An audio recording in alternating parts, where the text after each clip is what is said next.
বেঈমান বাংলাদেশ। হ্যাঁ, এই শব্দটি জোর দিয়ে বলতে হচ্ছে বেঈমান বাংলাদেশ। তার কারণ আজকের যে বাংলাদেশ লাফালাফি দাপাদাপি ঝাপাঝাপি করছে, সেই বাংলাদেশ তৈরি হতো না যদি না এই ভারতবর্ষ সেদিন তাদের পাশে দাঁড়াতো। সেই বাংলাদেশ তৈরি হতো না যদি ভারতীয় সেনা তাদের সাহায্য না করত। সেই বাংলাদেশ তৈরি হতো না যদি ভারতবর্ষ বা ভারতের সেনাবাহিনী আম নাগরিক তারা বাংলাদেশকে নিজের দেশ বলে মনে করে, নিজের আত্মীয় বলে মনে করে তাদের পাশে না দাঁড়ায়। আর সেই বাংলাদেশের আজকের যা ভূমিকা একের পর এক ক্ষেত্রে আমরা দেখছি, তাতে এই শব্দটি জোরালো হচ্ছে নাকি বেঈমান বাংলাদেশ। তার কারণ সেখানে যে হাসিনার পরবর্তী সময়ে জঙ্গিরা মাথাচাড়া দিয়েছে, তারা দাপাদাপি করছে, বাংলায় ঢুকে পড়ে তারা নাশকতার ছক কষছে, সেটা তাদের ধর্ম, এটাই জঙ্গিদের ধর্ম।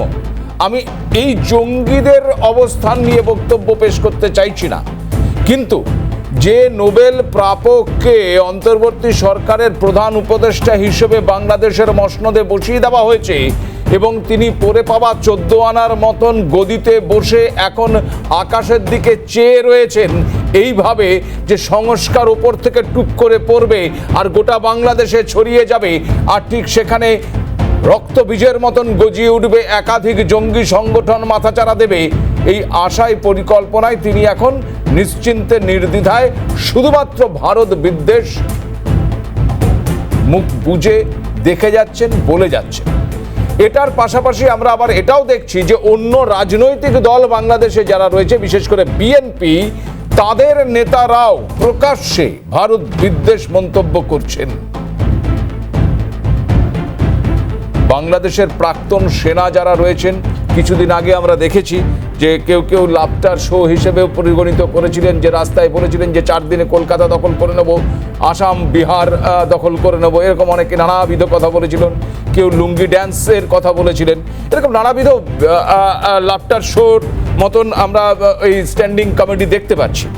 কিন্তু তারপরেও যে বিষয়টি উঠে আসছে যে অবস্থার পরিবর্তন বাংলাদেশে হয়নি, হচ্ছে না, নিরন্তর সেখানে একদিকে যেমন ভারত বিদ্বেষ মনোভাব চলছে, ঠিক তেমন অন্যদিকে হিন্দু সনাতনীদের ওপর, সংখ্যালঘুদের ওপর হিংসা নেমে আসছে।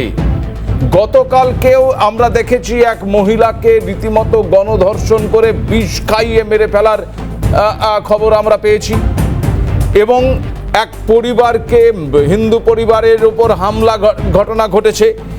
আজকেও আমরা কিন্তু সেই একই রকম ঘটনা দেখতে পাচ্ছি। দীপল চক্রবর্তী, ব্রাহ্মণবাড়িয়া, এই দীপল চক্রবর্তীকে হত্যা করে তার বাড়ির সামনে রীতিমতো ঝুলিয়ে দেওয়া হয়েছে। যে ছবি, এই ছবি আপনাদের অনেককে হয়তো মানে অস্বস্তিতে ফেলতে পারে, অনেকের পক্ষে এটা সহ্য করার ক্ষমতা নাও থাকতে পারে, মাফ করবেন, দয়া করবেন।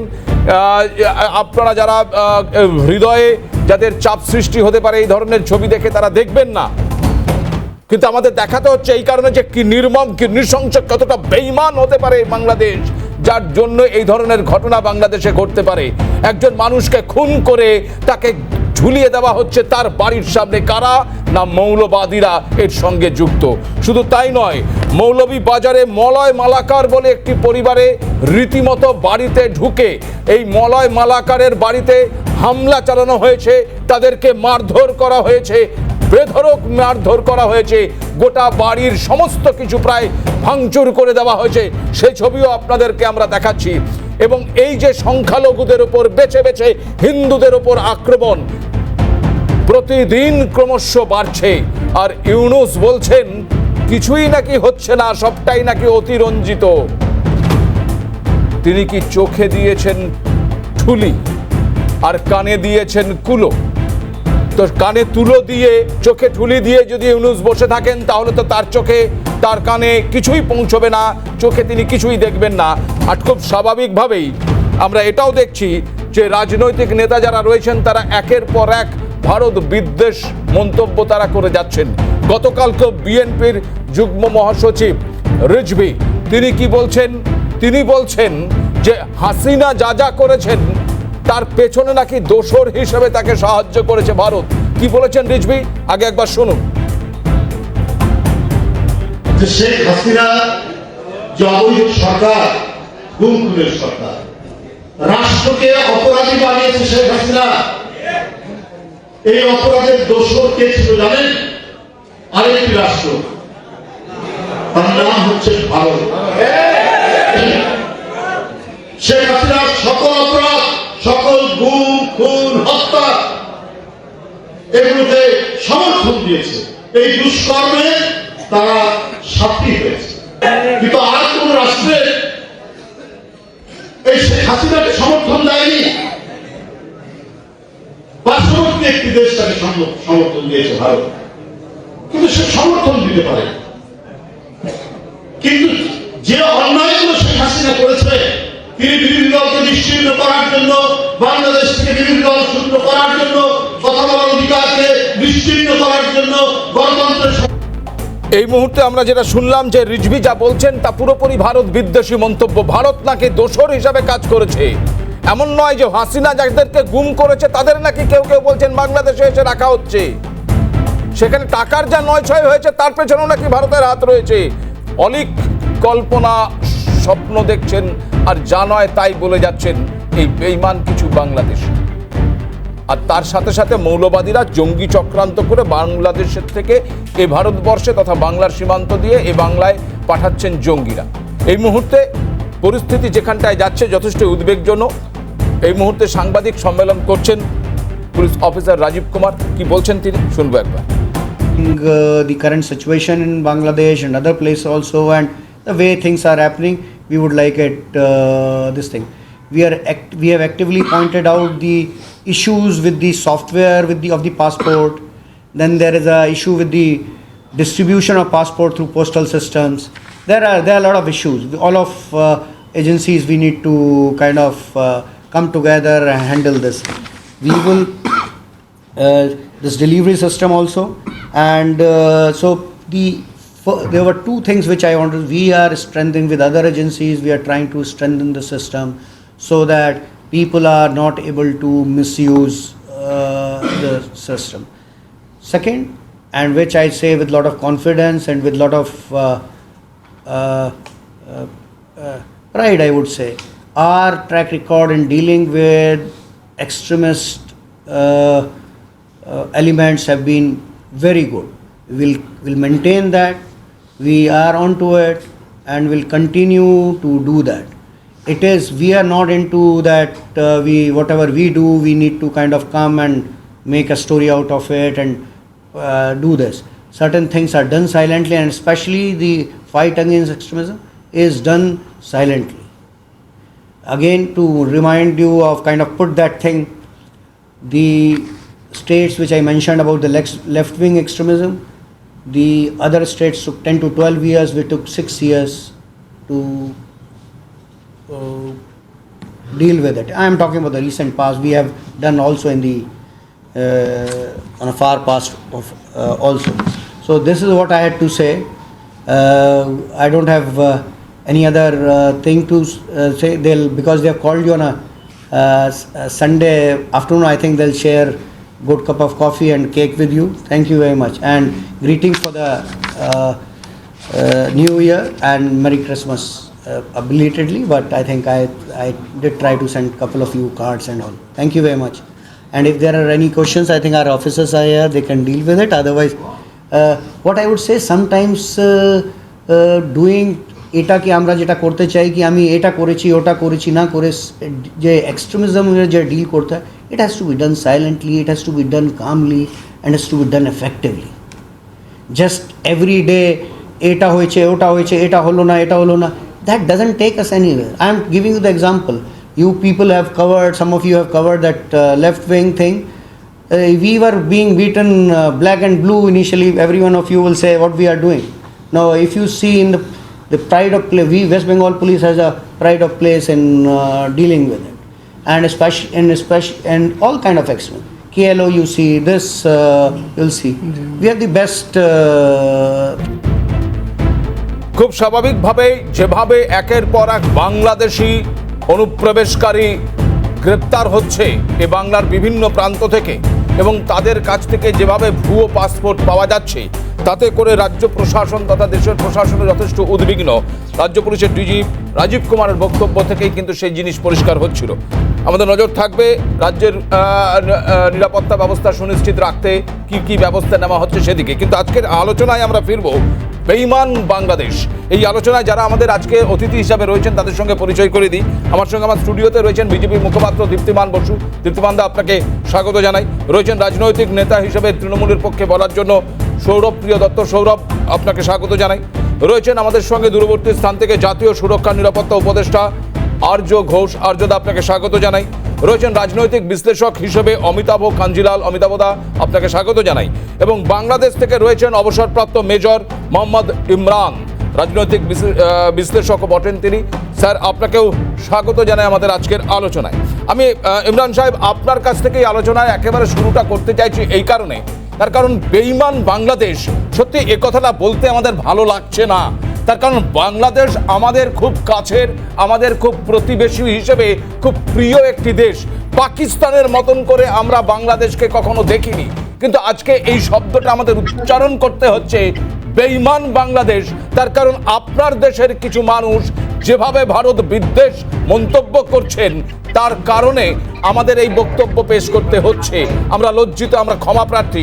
কিন্তু রিজভি যা বলছেন বা আপনাদের অন্যান্য নেতা বা প্রাক্তন সেনারা যা বলছেন, সেটা কি সত্যিই আপনি মানছেন যে ভারতকে বাদ দিয়ে বাংলাদেশের সত্যিই কোনো অস্তিত্ব হতে পারে? Thank you very much for calling me. যাই হোক, আপনি আপনার যেটা আমি ভিডিওগুলো দেখতেছিলাম, actually very name is very objectionable. আপনি যতই বলেন, আপনার স্টার্টিংটা কিন্তু negative. You should have been positive. You start with positive things, then you expect something positive. আর আপনার হয় কি, পলিটিক্যাল লোকরা কি বলে, শুভেন্দু তো আপনার অনেক কিছু বলে ওখান থেকে, ময়ূক রঞ্জন ঘোষও তো অনেক কিছু বলে। This is not fact. এখন আমরা ওই সমস্ত রেটরিক দিয়ে যদি একটা সম্পর্ককে যাচাই বাছাই করতে চাই, হবে না। আমাদেরকে আপনাদের সুব্রানিয়াম স্বামী কি কথা বলে আমরা জানি, কিন্তু মমতা ব্যানার্জি যখন বলে, ফ্র্যাঙ্কলি স্পিকিং, মমতা ব্যানার্জি যখন বলে, তখন আমরা ওটাকে খুব মূল্যায়ন করি, কারণ উনি চেষ্টা করে অনেকটা সঠিক কথা বলার, এবং রিজনেবল। বাট আপনাদের ওখানকার কিছু মানুষ আছে, কিন্তু এই মমতা বন্দ্যোপাধ্যায় যখন বাংলাদেশের শান্তি সেনা পাঠানোর কথা বলেছিলেন, তখন তো আপনারা মমতা বন্দ্যোপাধ্যায়ের উপরে বিষোদ্গার করেছেন। শুধু তাই নয়, আপনাদের মৌলবাদী দলগুলোর যারা মাথা, তারাও বিষোদ্গার করেছেন। এখন শোনেন, আপনি যেটা বলছেন ভাই, আপনি আপনার মতো করে বলছেন, একবারে গলাবাজি করে যাচ্ছেন। This is not the way of talking আর talking someone from the other country. Actually এখানে মমতা ব্যানার্জি যেটা বলেছে সেটাও পলিটিক্যাল কারণ থাকতে পারে, আর মমতা ব্যানার্জি যেটা বলেছে ওটা বলতে পারে, কারণ উনিও রাজনীতি করে। বাট আমরা রাজনীতি করি না। আমরা যারা রাজনীতি করি না, আমাদের কিন্তু সেন্সিবল কথা বলা উচিত। বেশ, আমি আপনাকে একটু ইন্টারাপ্ট করছি স্যার, আপনি আবার একটু আপনাকে ইন্টারাপ্ট করছি। আমি আপনার সঙ্গে একমত, আপনারা রাজনীতি করেন না।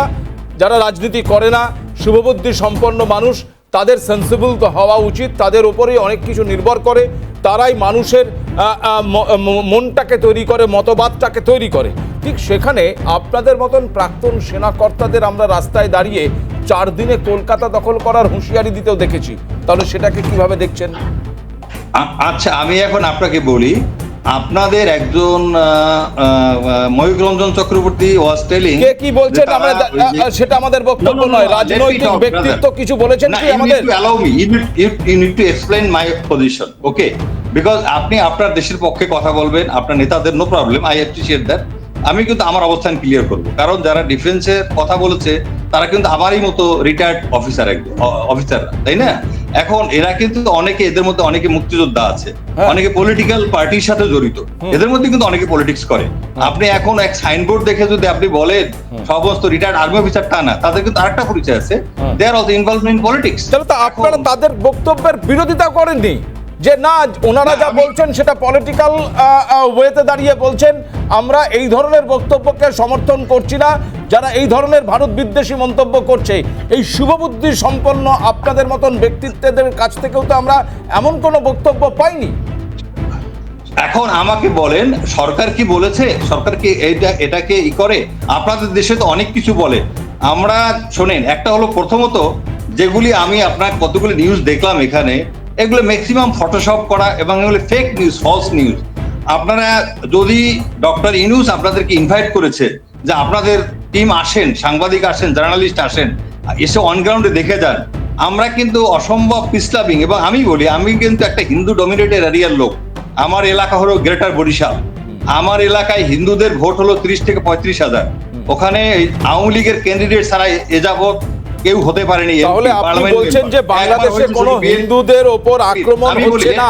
Let me finish brother, let me finish. Okay, এখন আমরা যদি পিস লাভিং না হই, আমি যদি এখন আপনি বলেন আমার দেশের সিটিজেন, হিন্দু আর মুসলমান তো বড় কথা না, আমার দেশের এখানে হিন্দুদের সংখ্যা যদি 8% হয়, সেখানে 25% তারা সরকারি চাকরি করে।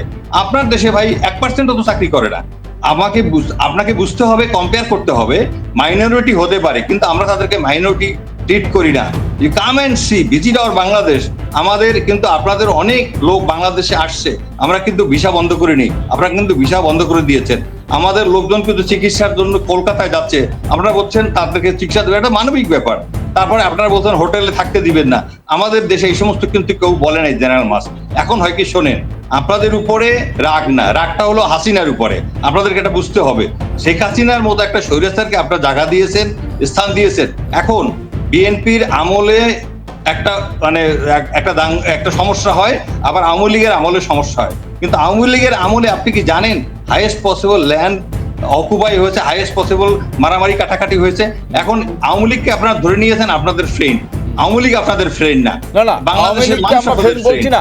আমি বলছি স্যার, আমি আসছি আলোচনায়, আমি আসবো এক এক করে আলোচনায় আসবো, আবারও আপনার কাছে আসবো। আমি একটু দীপ্তিমানদের কাছে যাবো। দীপ্তিমান দা, মেজর অবসরপ্রাপ্ত মেজর মোহাম্মদ ইমরান বলছেন যে তারা ওখানে সংখ্যালঘু যারা, তাদেরকে সংখ্যালঘু বলে তারা ট্রিট করেন না। হিন্দুদের অবস্থান যা দেখানো হচ্ছে সেটা সঠিক নয় বলে দাবি করছেন, কি বলবেন?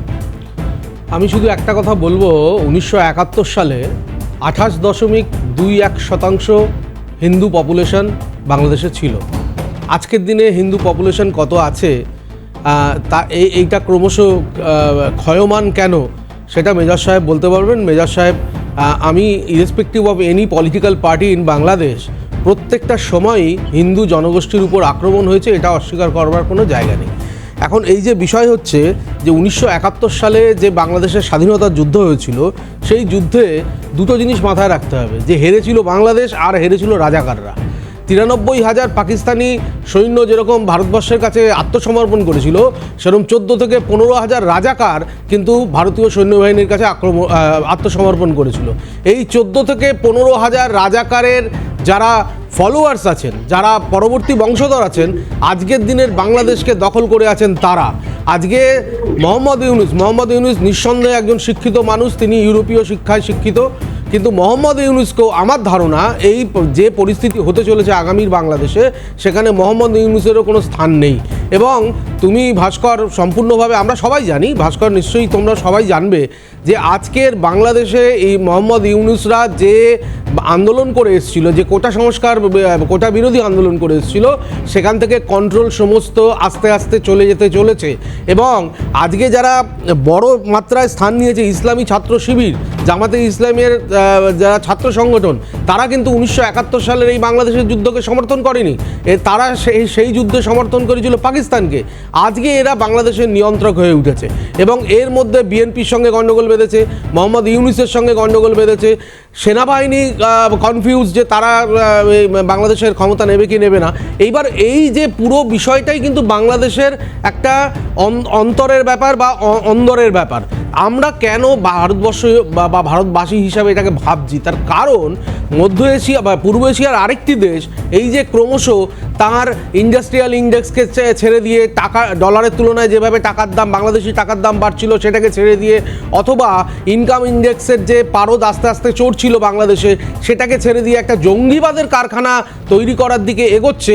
এইখানেই কিন্তু ভারতবর্ষ তথা বাংলার মাথা ব্যথার কারণ। তার কারণ আমরা দীর্ঘ সময় দেখেছি এই জঙ্গিবাদ কিন্তু ভারতবর্ষকে ডিস্টার্ব করেছে, শুধু ডিস্টার্ব করেনি, ভারতবর্ষের অর্থনৈতিক ক্ষতি করেছে।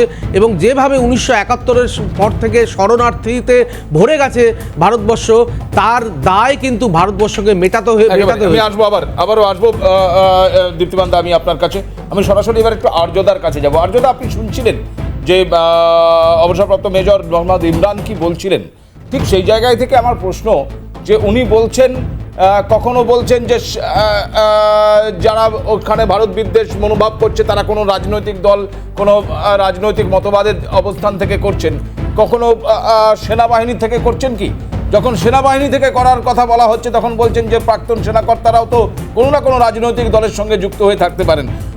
আমি একটু জানার চেষ্টা করবো যে আপনি এই যে বাংলাদেশের পরিস্থিতি এবং সেখানে একের পর এক মানুষের ভারত বিদ্বেষী মনোভাব, সেই মনোভাবটাকে প্রকাশ করা এবং তার বিরুদ্ধে যদি কেউ থেকেও থাকে তাদের কোনো বক্তব্য পেশ হচ্ছে না, তাহলে আমার প্রশ্ন হচ্ছে যে আপনি কি বাংলাদেশকে বেঈমান বলবেন না? দেখুন, এখানে দুটো জিনিস পরিষ্কার। সেটা হচ্ছে, এক নম্বর, ভারত বিদ্বেষী মনোভাবটা যাদের মধ্যে ছিল তারা 14ই ডিসেম্বর আপনার যেটা রাজাকাররা বেসিক্যালি করেছিল বুদ্ধিজীবীদের সঙ্গে, যেভাবে টেনে টেনে এনে মেরে তাদেরকে মেরেছিল, গুম করে দিয়েছিল ইত্যাদি অনেক ঘটনা ঘটেছিল। তো সেটা সেদিন থেকেই প্রকাশ পেয়েছিল। এবং এই ভারত বিদ্বেষী মনোভাব এবং ভারতের প্রতি সমর্থন, এই দুটোর একটা পরিষ্কার ছবি বাংলাদেশে প্রতিফলিত সবসময়। এখন পাকিস্তান যখন তাদের ইন্টারেস্টটা এখান থেকে দেখে যে আর কোনো নেই, মানে পেতে পারবে না, তখন অবভিয়াসলি এটা তাদের বিগেস্ট ডিফেক্ট ছিল, বিকজ তাদের দেশটাকে দু টুকরো আমরা করে দিয়েছিলাম। সেটা অবশ্যই করেছিলাম আমাদের জাতীয় নিরাপত্তার স্বার্থে, এবং অবশ্যই করেছিলাম যে অত্যাচারিত আমাদের ভাই বোন গুরুজনেরা, আমি তখন তো আমি আমার সেটার অভিজ্ঞতা করার হয়নি, সৌভাগ্য হয়নি, অত বড় বিজয়। কিন্তু যে মুক্তিবাহিনী, যে মুক্তিযোদ্ধারা কাজ করেছিলেন, এই মেজর বোধহয় ভুলে যাচ্ছেন যে তাদেরকে যিনি ট্রেনিং করেছিলেন তার নাম হচ্ছে general Sam Manekshaw. Sam Manekshaw ছোট নাম, তো বড় নামটা অনেকটা বেশি, তো আমরা স্যাম মানেকশ নামেই তাকে জানি। এবং তিনি এতটাই ক্যান্ডিড একজন মানুষ ছিলেন যে তিনি ডিফেন্স একাডেমির একটা অনুষ্ঠানে গিয়ে তিনি নিজে এটা স্বীকার পর্যন্ত করেছিলেন যে তিনি আন্ডার গ্র্যাজুয়েট, কিন্তু এতটা স্বচ্ছ মানুষ ছিলেন। এবং তিনি যেভাবে উনি বাংলাদেশের মুক্তিযোদ্ধাদের তৈরি করেছিলেন, মুক্তিযোদ্ধাদের কাছে তো কোনো অস্ত্র ছিল না, কোনো আর্মামেন্টস ছিল না, ওয়েপনরি ছিল না, সেটা কে জুগিয়েছিল? আর একটা কথা এরা বলেন না, সেটা হচ্ছে এনারা শ্রীলঙ্কাতে বেস বানিয়ে দিয়েছিলেন পাকিস্তানের জন্য।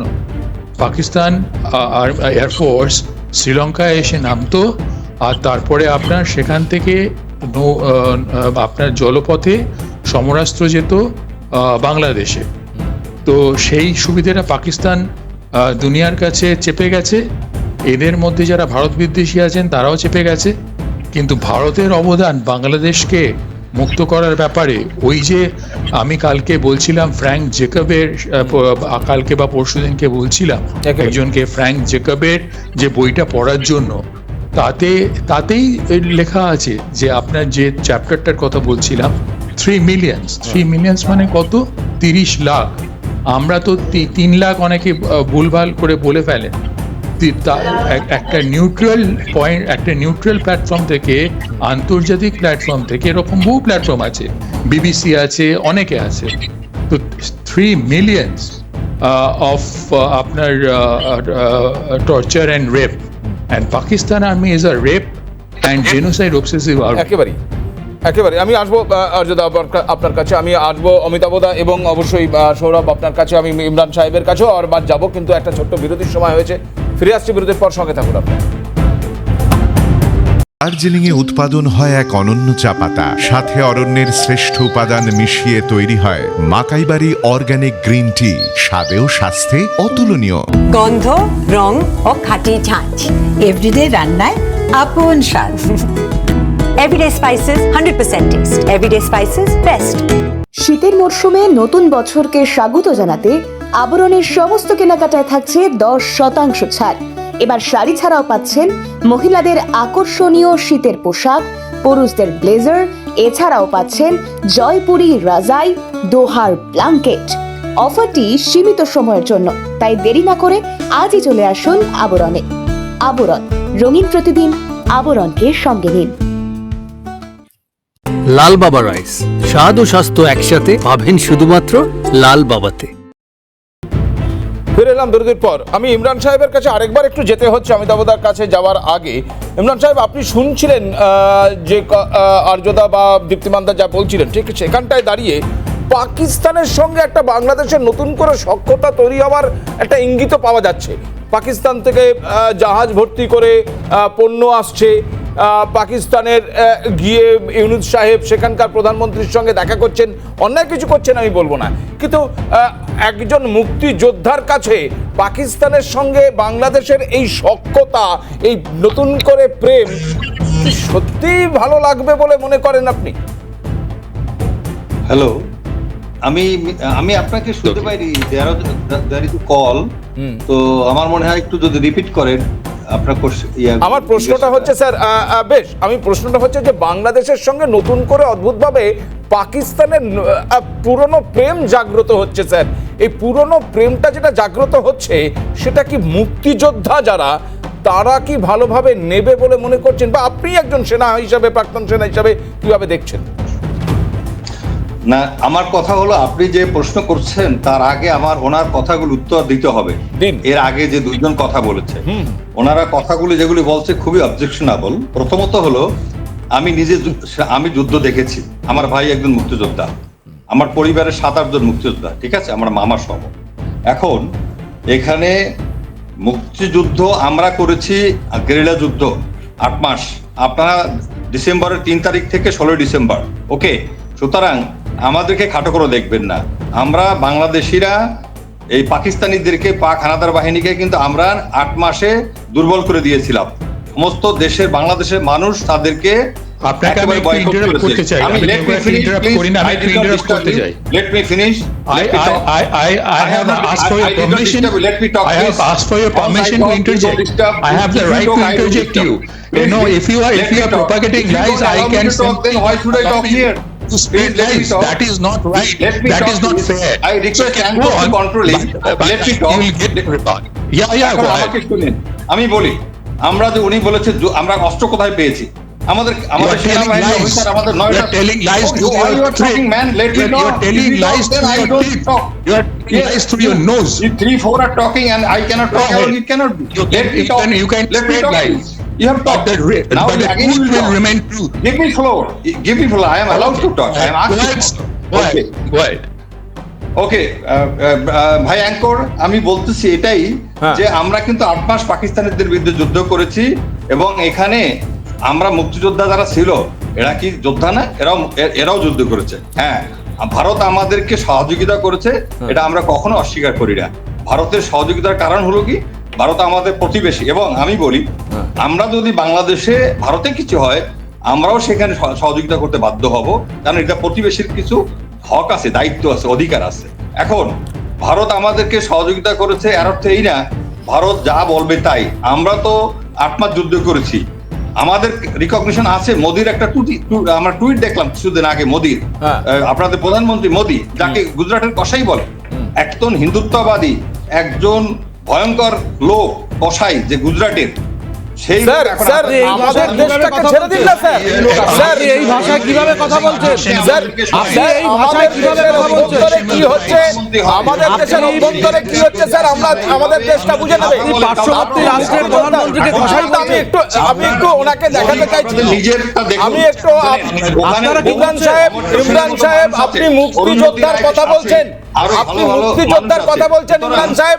আমার স্ক্রিনে দেখুন, আপনি একটা ছবি যাচ্ছে, আপনার দেশের মুক্তিযোদ্ধাদের কি অবস্থা, আপনার দেশের মুক্তিযোদ্ধাদের আপনার দেশে কি অবস্থা দেখুন, জুতোর মালা পরিয়ে ঘোরানো হচ্ছে আপনার দেশের মুক্তিযোদ্ধাকে।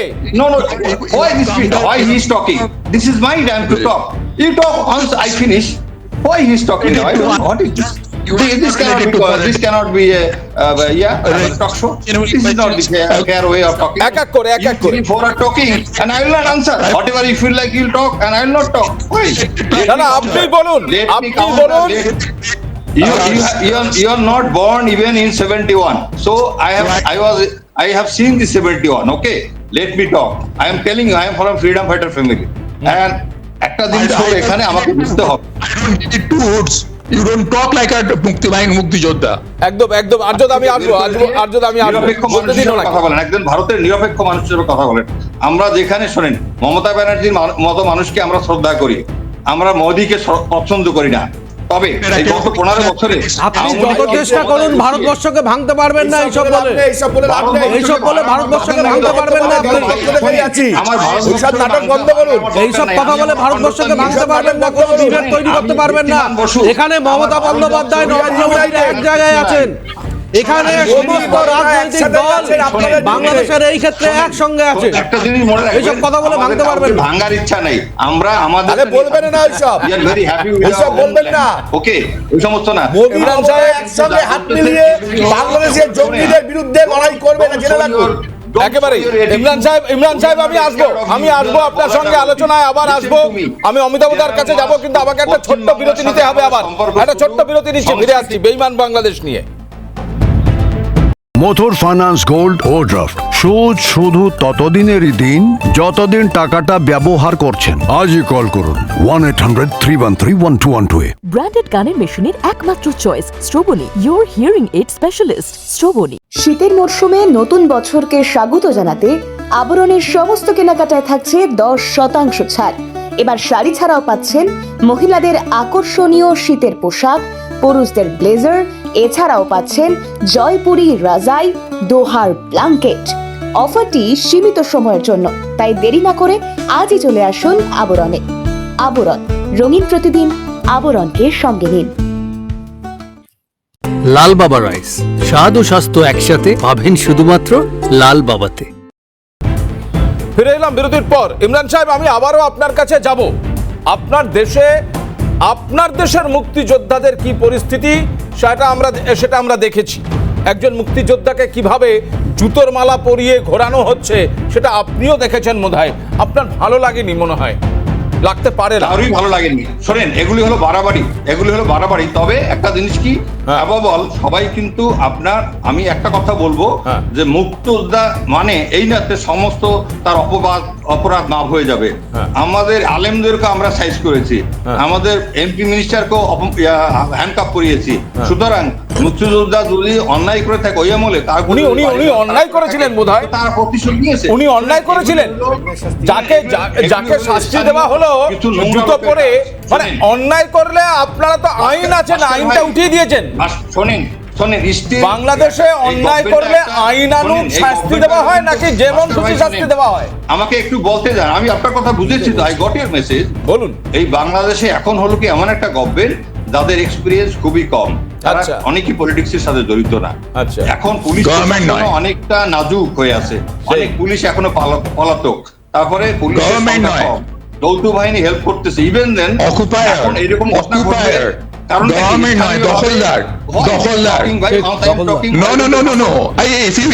if you spread lie, I'll interject, I'll object.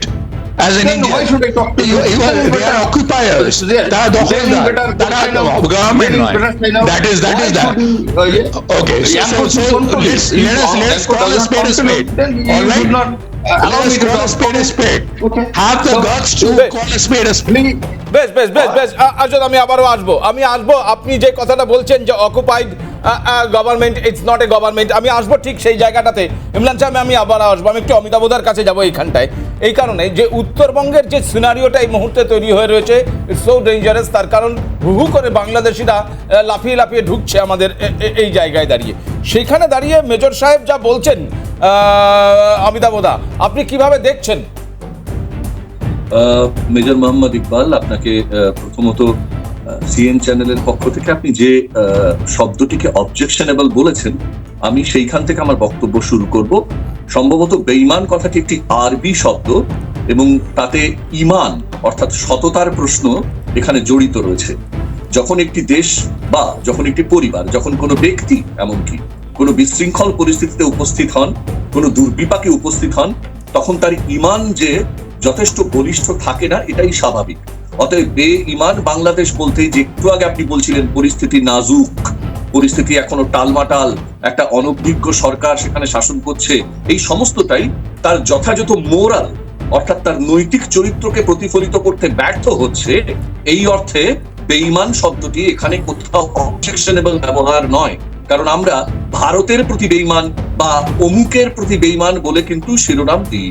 অতএব এই বেঈমান কথাটির যে প্রয়োগ হয়েছে সেটি জায়েজ প্রয়োগ বলে আমার মনে হয়। 1, 2, কিন্তু এই আলোচনায় আপনি সবার প্রথম সৌজন্যের মাত্রাটা ভাঙলেন আমার দেশের প্রধানমন্ত্রী সম্পর্কে এমন একটি শব্দ ব্যবহার করে, যেটা যদি গ্রহণযোগ্য বলে এই মুহূর্তে এই আলোচনার টেবিলে আমরা সবাই কেউ যদি নমনীয়তার সঙ্গে গ্রহণ করি, তাহলে সেটা সম্ভবত আমাদের ভারতীয়তা নিয়েই আমাদেরকে প্রশ্নবিদ্ধ করে তুলবে। তাই আপনার এই কথার তীব্র প্রতিবাদ জানাচ্ছি এবং একই সঙ্গে বলছি, দেখুন সৌজন্য এটাই, আপনি পররাষ্ট্র সম্পর্কে মন্তব্য করতে গিয়ে আমরা কি আপনাদের মাননীয় উপদেষ্টা আসিফ নজরুলকে লম্পট, চরিত্রহীন, লুচ্চা বলছি না তো। আমরা তো আপনাদের মুখ্য উপদেষ্টাকে মোহাম্মদ ইউনূসকে সুদখোর বলছি না তো। অতএব আপনি যদি আমার রাষ্ট্রপ্রধানকে এই ভাষায় চিহ্নিত করার চেষ্টা করেন, তাহলে কিন্তু সেটা তারপরে আপনি সৌজন্য প্রত্যাশা করতে পারেন না। এবং দুর্ভাগ্যের পরিস্থিতি এটাই, আপনি যতই বাক চাতুরি দিয়ে প্রসঙ্গকে ঘোরানোর চেষ্টা করুন, আসল ব্যাপারটা এই যে পৃথিবীর মধ্যে প্রথম একটি আত্মসমর্পণকারী রাষ্ট্র এবং যার পেছনে ইতিহাসটা হয়েছে বাংলাদেশের মুক্তিযুদ্ধের ইতিহাস, সেই আত্মসমর্পণকারী রাষ্ট্র আজকে আপনাদের অভিভাবক হয়ে গেছে। যারা আপনাদের কাছে আত্মসমর্পণ করেছিল, যদি ধরে নিই যে পুরো ব্যাপারটাই বাংলাদেশি মুক্তিযোদ্ধাদের কৃতিত্ব, তাহলে যে বাংলাদেশের কাছে আত্মসমর্পণ করেছিল পাকিস্তান বাহিনী, আপনার কথা অনুযায়ী সেই আত্মসমর্পণকারী বাহিনী বা রাষ্ট্রটি আজকে আপনাদের অভিভাবক হয়ে উঠুক, এটা এই দিকেই আপনারা পদক্ষেপ করছেন। দেখুন, আলোচনায় ভাষার ব্যবহার নিয়ে ভারতীয় গণতন্ত্রের সহনশীলতা নিয়ে যদি আপনি প্রশ্ন তুলতে চান, তাহলে এমন অনেক ডকুমেন্ট দেওয়া যাবে। বাংলাদেশের মতো এত ঘন ঘন সেনা অভ্যুত্থান, এত ঘন ঘন সরকার বদল, সংবিধান বদল আমাদের দেশে হয়নি। ফলে আমাদের গণতন্ত্রের অভিজ্ঞতা অত্যন্ত পরিপক্ক অভিজ্ঞতা। হ্যাঁ, এটা ঘটনা। ধরুন স্বাধীনতা সংগ্রামের, আমার দেশের স্বাধীনতা সংগ্রামের যে আবেগ, যে উদ্দীপনা, তার যে দেশপ্রেম, সেই দেশপ্রেমকে আমার পরবর্তী 3টে বা 4টে প্রজন্ম পরে আমি হয়তো ক্ষয় হয়ে যেতে দেখবো। আমার পরের প্রজন্ম হয়তো ক্ষুদিরাম বসুর আত্মত্যাগকেও একটি বিচিত্র হাস্যরসাত্মক বক্তব্যে বলবে। তেমনি আপনার দেশের আজকের প্রজন্ম মুক্তিযুদ্ধ সম্পর্কে বা তাতে ভারতের অবদান সম্পর্কে ততটা শ্রদ্ধাশীল থাকবে না। সেইভাবে হয়তো তারা ইতিহাসটা পড়েনি, শেখেনি, বা সেই ইতিহাসের প্রতি তারা নিজেদের সহনশীল রাখতে চায় না, সেটা আলাদা প্রশ্ন। কিন্তু আপনারা যারা বয়োবৃদ্ধ, যারা বুক বাজিয়ে বলছেন 71-এ আমি তো জন্মেছি, এবং একই সঙ্গে যে কথাগুলো বোঝানোর চেষ্টা করছেন, একেবারে আমি আবারও আসবো আপনার কাছে খুব স্বাভাবিকভাবেই। এই জায়গায় দাঁড়িয়ে আরো একটি চিত্র আমাদের আজকের আলোচনার প্রেক্ষাপটে না তুললেই নয়। এটা কিছুক্ষণ আগে প্রাক্তন মেজর মোহাম্মদ ইমরান সাহেব বলছিলেন, পাকিস্তানের সঙ্গে সম্পর্ক স্থাপন করার কথা একটু আগেও অমিতাভ দাও বলার চেষ্টা করছিলেন যে তাদের আবার হাত ধরছেন। কিন্তু পরিস্থিতিটা কোন জায়গায় যাচ্ছে তার একটি চিত্র আমাদের সামনে উঠে আসছে। গতকাল বাংলাদেশেরই রাজনৈতিক দল আওয়ামী লীগ তারা তাদের একটি টুইট হ্যান্ডেলে খবর পাঠিয়েছে যে চট্টগ্রামে একটি জাহাজ এসে পৌঁছেছে, যে জাহাজ থেকে একটি কন্টেনার থেকে বেশ কিছু প্যাকেট বেরিয়েছে, যে প্যাকেটে অদ্ভুতভাবে যে লেখাটা রয়েছে তা যথেষ্ট আতঙ্ক সৃষ্টি করার মতো।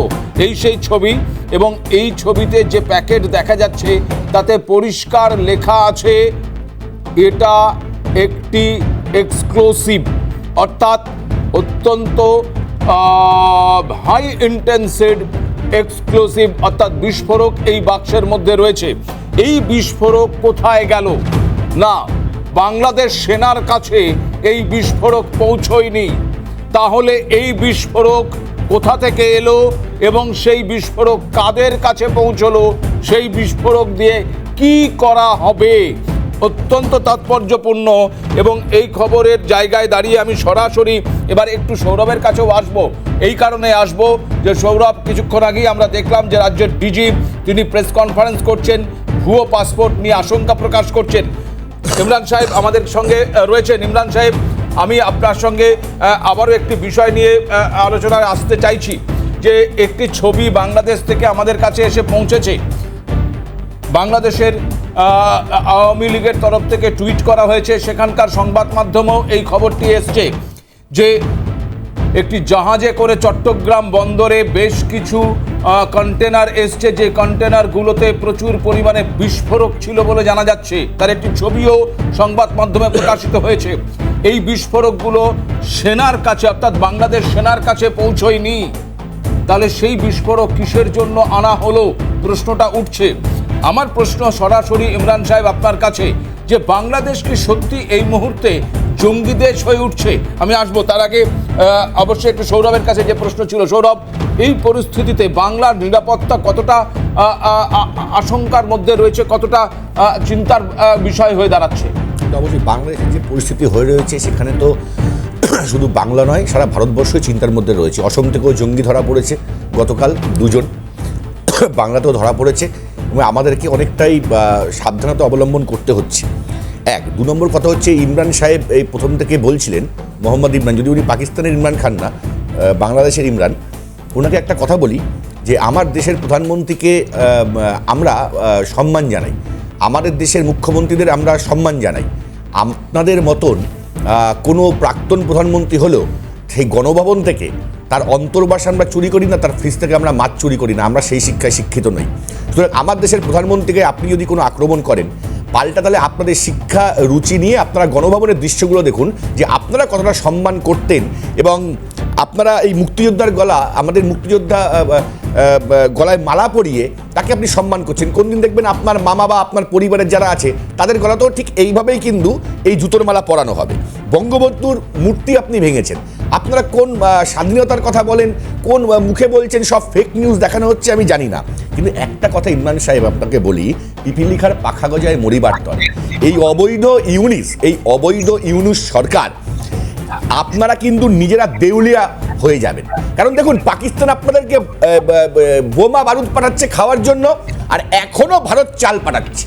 এর মধ্যেই 2 দিনের মধ্যে 2,50,00,000 কেজি চাল গেছে ভারত থেকে। অর্থাৎ ভারতের দেওয়া চাল যদি আপনাদের কাছে না পৌঁছায়, ওখানকার মানুষ না খেতে পেয়ে মরবে। মূল্য বৃদ্ধিতে আপনারা শেষ, মুদ্রাস্ফীতিতে আপনারা শেষ, মানুষের নাবিশ্বাস উঠেছে। কিন্তু তারপরেও দাঁড়িয়েও ভারতের বিরুদ্ধে আপনারা যে ধরনের বিষোদ্গার করছেন, যেভাবে পাকিস্তানের সঙ্গে হাত মেলাচ্ছেন, কিন্তু ওদিকে আবার আরাকান আর্মি চট্টগ্রাম এবং টেকনাফ প্রায় দখলের পথে। অর্থাৎ ইউনিস সরকার আপনাদের দেশের মানুষকে যে বিপদের মধ্যে ফেলছে। একটা সময় লাদেন এবং সাদ্দামের যে পরিস্থিতি হয়েছিল, সেই পরিস্থিতি এই ছোবল পাওয়া, উনি নোবেল পাওয়া না, সাপের ছোবল পাওয়া, সাপের বিষ ভরা একটা অবৈধ ইউনিস, সেই সাপের এই পরিণতি হবে যে পরিণতি লাদেন এবং সাদ্দামের হয়েছিল। আপনাদের এখনো আমরা সাবধান করে বলি যে হিন্দুদের ওপর যে ধরনের আক্রমণ আপনারা করছেন, তার প্রতিবাদ ইউনিসের সামনে দাঁড়িয়ে, ওই অবৈধ ইউনিসের সামনে দাঁড়িয়ে এক মুসলিম ভাই দাঁড়িয়ে প্রতিবাদ করেছে। তার ভিডিও ভাস্করকে দেখাতে বলবো যে হ্যাঁ, এই ধরনের ঘটনা হচ্ছে, আর আপনি বলছেন সব নাকি ফটোশপ করা, সব নাকি এডিট করা। তাহলে ইউনিসের সামনে যে মুসলিম ভদ্রলোক বলেছিল যে হ্যাঁ, সংখ্যালঘুদের ওপর আক্রমণ হচ্ছে, হিন্দুদের ওপর আক্রমণ হচ্ছে, তাহলে সেটাও কি ফটোশপ করা? সেটাও কি মিথ্যা খবর সাজানো? আমি বলি ঘুমাবেন না, আমি ইমরান বিপদে পড়বেন। বেশ সৌরভ, ইমরান সাহেব প্লিজ জবাব দিন। আপনাদের খবর যে ম্যাক্সিমাম মিথ্যা এবং ফেক, এটা আমরা না, আন্তর্জাতিক ফোরামে আসছে এটা, এবং আপনাদেরকে বলা হয়েছে মিথ্যা খবরের জন্য আপনারা নাম্বার 1। এই 1 নম্বর রিপোর্ট। পিসিআর কে বলবো ওটাকে দিন। হ্যাঁ নিশ্চয়ই, হ্যাঁ বললেই হবে না। On site talk, you don't talk. If you talk, I will not talk. Okay? আপনি বলুন। No, you talk after my finishing. No problem. Why disturb me? I lost the temper. Now listen to me. Dr. Yunus is a highly respectable man. So don't talk things. Okay? We know. Sheikh Hasina was without any vote. She was running this country for last 15 years. And you Indian, you have recognized her. বিশেষ বাংলায় বলুন, বাংলায় বাংলাদেশে থাকেন তো বাংলায় বলুন, আমরা ইংরেজি কম বুঝি। আরে ভাই এগুলি সব নর্মাল ইংরেজি, এগুলি সবাই ও আচ্ছা, না আমি বুঝতে পারছি না, কি বলবো না। না না না না, ঠিক আছে ঠিক আছে, শোনো আপনারা বাংলা ভাষাকে ভুলে যেতে চাইছেন, এটা বড় প্রমাণ, উর্দুটাকে আনতে চাইছেন। প্লিজ বাংলাদেশের মানুষের ক্ষোভ হলো আপনাদের প্রতি না, বাংলাদেশের মানুষের ক্ষোভ হলো হাসিনার প্রতি, হাসিনার দ্বারা সাথে সহযোগী, হাসিনার দ্বারা এই দেশটাকে লুটে পুটে খেয়েছে গত 15 বছর, যারা গুম করেছে, খুন করেছে। গত বৈষম্য বিরোধী আন্দোলনে প্রায় 2000 লোক মারা গেছে, 20,000 লোক আহত হয়েছে, এখনো অনেকে গুম আছে, 1700 গুম পাওয়া গেছে খবর, আরো 17 জন আমাকে একটু বলতে দিও। গুম খবর নাই। সুতরাং আমাদের লোকজনের উপরে যে অবিচার অত্যাচার করেছে সেইটাকে আপনারা আশ্রয় দিয়েছেন, সেই কারণে আপনাদের বিরুদ্ধে কথা বলতেছে। আপনারা হ্যান্ড ওভার করে দেন। আচ্ছা আপনাদের কিছু করার আছে? আমার এখানে একটা ছোট্ট প্রশ্ন আছে, এক মিনিট বলতে দাও। অমিতাভ দা বলুন, অমিতাভ দা বলুন। মেজর ইকবাল, আপনি শেখ হাসিনার সময়ে যত অপশাসনের প্রসঙ্গ তুলে ধরছেন, আমি আপনাকে একটা পরিসংখ্যান কি মনে করে দিতে পারি যে শেখ হাসিনার শাসনকালে বাংলাদেশ সেনাবাহিনীর জন্য বরাদ্দকৃত বাজেটের টাকার কি বিপুল অংশ সেনাবাহিনীর কর্মকর্তারা, আপনাদের মতো পদস্থ কর্মকর্তারা লুট করেছেন। সেনাবাহিনীর জন্য প্রশিক্ষণের নামে, সেনাবাহিনীর সরঞ্জাম খরিদারির নামে কি বিপুল পরিমাণ টাকা বাংলাদেশ সেনাবাহিনীর পদস্থ তারা লুটপাট করেছেন। আমি কি তার এক মিনিট কেউ কারো কথা শুনতে পাচ্ছি না। ইমরান সাহেব এবং অমিতাভ দা, আমি দুজনকে একটু থামতে বলবো, ওয়ান বাই ওয়ান। ইমরান সাহেব শেষ করুন। আমি আবারও বলবো, আপনারা কিন্তু অ্যালাউ করেন না যখনই কথা বলি। না না না, আপনি আপনার কথা শেষ করুন, আমি অমিতাভ দার কাছে যাব। বলুন, শেষ করুন। বাংলাদেশের সাথে সম্পর্ক হবে বাংলাদেশের মানুষের সাথে ভারতের মানুষের, ঠিক আছে, এবং ভারতের মানুষের মধ্যে থেকে বিশেষ করে পশ্চিমবাংলার মানুষের। আমার সোজা কথা, বিকজ আমরা বিশেষ করে পশ্চিমবাংলার মানুষের না, ভারতের সঙ্গে সম্পর্ক হবে ভারতের সঙ্গেই হবে। বেশ, একদম আলাদা করে পশ্চিমবাংলা আবার কি? আমি আসছি একটা ছোট্ট বিরতি নিতে হবে, আমি আবার একটু বিরতির পর ফিরে আসছি। সঙ্গে থাকুন আপনারা, দেখতে থাকুন বেঈমান Bangladesh.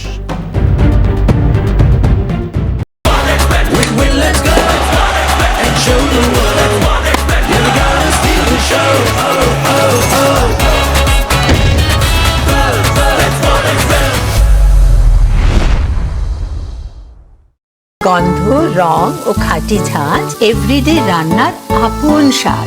Everyday spices 100% taste. Everyday spices best. Branded গানের মেশিনের একমাত্র চয়েস স্ট্রোবনি, ইয়োর হিয়ারিং এইড স্পেশালিস্ট স্ট্রোবনি। শীতের মরশুমে নতুন বছরকে স্বাগত জানাতে আবরণের সমস্ত কেনাকাটায় থাকছে 10% ছাড়। এবার শাড়ি ছাড়াও পাচ্ছেন মহিলাদের আকর্ষণীয় শীতের পোশাক, পুরুষদের ব্লেজার, এছাড়াও পাচ্ছেন জয়পুরি রাজাই, দোহার ব্ল্যাঙ্কেট। অফারটি সীমিত সময়ের জন্য, তাই দেরি না করে আজই চলে আসুন আবরণে। আবরণ, রঙিন প্রতিদিন, আবরণকে সঙ্গে নিন। লাল বাবা রাইস, স্বাদ ও স্বাস্থ্য একসাথে পাবেন শুধুমাত্র লাল বাবাতে। ফিরে এলাম বিরতির পর। আমি একটা কথা একটু ইমরান সাহেবকে সঙ্গে নিয়ে বা আমাদের আরো যারা প্যানেলিস্ট রয়েছেন সবাইকে সঙ্গে নিয়েই বলতে চাইছি যে আমরা কোনো ব্যক্তিগত আক্রমণে যাব না, ব্যক্তিগত আক্রমণ করাটা আমাদের কাজও নয়। ইমরান সাহেব আমাদের সময় দিয়েছেন, আমরা তার বক্তব্য বাংলাদেশের মানুষের বক্তব্য হিসাবেই দেখছি, আমরা শুনতে চাইছি। ঠিক সেখান থেকে ইমরান সাহেব, আপনি যেটা বলছিলেন, আপনার বলার খেই ধরেই আমি দুটো বিষয় একটু আপনাকে দেখতে বলবো, শুনতে বলবো। ফরহাদ মাজাহার, এই নামটির সঙ্গে আপনিও পরিচিত রয়েছেন। ইউনুসের একেবারে যে মিটিং, সেই মিটিংয়ে দাঁড়িয়ে এই ফরহাদ মাজাহার সাহেব কি বলছেন একবার একটু শুনবো। জুলাই গণঅভ্যুত্থানের পরে বিভিন্ন ক্ষেত্রে নাগরিক অধিকার ক্ষুণ্ণ হয়েছে। এটা আমরা একটা বড় ঘটনা, একটা অভূতপূর্ব বিপ্লব হতে দিয়ে গেছি, এবং এটা একটা নানান কারণে আমাদের শিথিলতা আছে, আমাদের দুর্বলতা আছে, কিন্তু সেই সুযোগটা কিছু কিছু শক্তি আমাদের দেশের ভেতরে এবং দেশের বাইরে এটা গ্রহণ করতে চাইছে, এবং বর্তমান সরকারকে আনস্টেবল করবার তাদের একটা অত্যন্ত পরিষ্কার একটা আমরা দেখছি। চিন্ময় কৃষ্ণদাস ইতিমধ্যে সরকার নাকি গ্রেফতার করেছেন রাষ্ট্রদ্রোহিতার অভিযোগে। এখন রাষ্ট্রদ্রোহিতা একটা কিন্তু ব্রিটিশ আইন, এবং আমরা কিন্তু জুলাই গণঅভ্যুত্থানের পরে এই ধরনের আইন নাগরিকত্ব প্রয়োগ হবে, এটা কিন্তু আমরাও আশা করি না যারা জুলাই অভ্যুত্থানের সঙ্গে যুক্ত ছিলেন। ফলে এখানে আইনগত দেখতে হচ্ছে যে একজন ব্যক্তি এখানে আপনার তার বিরুদ্ধে অভিযোগ করেছে, যে অভিযোগে করা হোক না কেন, তিনি একজন একটা বিএনপির তিনি একজন সদস্য, এবং সেই সদস্য করেছে, পরবর্তীকালে বিএনপি আবার তাকে বরখাস্ত করেছে, তার দল থেকে বহিষ্কার করেছে, কিন্তু তার এই মামলাটা তোলা হয় নাই। ফলে দেখা যাচ্ছে এখানে একটা রাজনৈতিক দলেরও এখানে একটা উস্কানি রয়েছে পরিষ্কার, যেটা আমাদেরকে পরিষ্কার হতে হবে যে কেন এই মামলাটা করা হলো, এবং যদি তারা বহিষ্কারই করে থাকেন তাহলে সেই মামলা কেন তারা উঠে তারা করেন। ফলে আমাদের কাছে প্রশ্ন এসে গেছে, যারা আমরা জুলাই অভ্যুত্থানে ছিলাম এবং আমাদের উপদেশ সমাজে অনেকে আছেন, তাদের জীবন ঝুঁকি নিয়ে আমরা এই কাজটা করেছি।